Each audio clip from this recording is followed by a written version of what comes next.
আপনার কয়জন এমওকিউ সম্পর্কে জানেন? অনেকে আমি পাইছি এরকম যে এমওকিউ এর মিনিংও জানে না। এমওকিউ এর মিনিংটা হচ্ছে minimum order quantity. That means এটা আপনি যখন কোনো প্রোডাক্ট নিয়ে কোনো সাপ্লায়ারের সাথে নেগোশিয়েট করতে যাবেন বা স্টার্ট করবেন নেগোসিয়েশন, তো শুরুতেই চেষ্টাটা থাকবে আপনার এরকম যে আপনি এমওকিউটা বলার চেষ্টা করবেন না।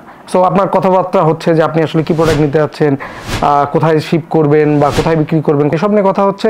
দেন আপনি ওর কাছ থেকে ওর চার্ট লিস্টটা, প্রোডাক্টের যে লিস্ট এইটা চাইতে পারেন, কিংবা তার কোনো ব্রোশিউর চাইতে পারেন। ওইখান থেকে আপনি জাস্ট একটু সময়টা কিল করার জন্য এটা গো থ্রু করবেন।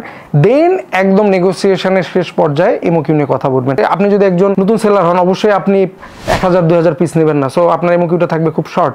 সো শুরুতেই যদি আপনি এমওকিউটা বলে দেন যে ভাই আমার 50টা লাগবে বা আমার 60টা লাগবে, তখন কিন্তু পারসেপশনটা চেঞ্জ হয়ে যায়। তখন আপনাকে এমন একটা প্রাইস দেওয়ার সে চেষ্টা করবে যাতে আপনি আসলে প্রাইসটা ওই প্রাইসে এগ্রি না করেন।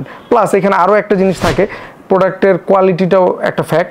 সো আপনি যদি খুব কম এমওকিউ চান, দেখা যাচ্ছে যে আপনার সাথে হয়তো ওইভাবে কথাও বলবে না।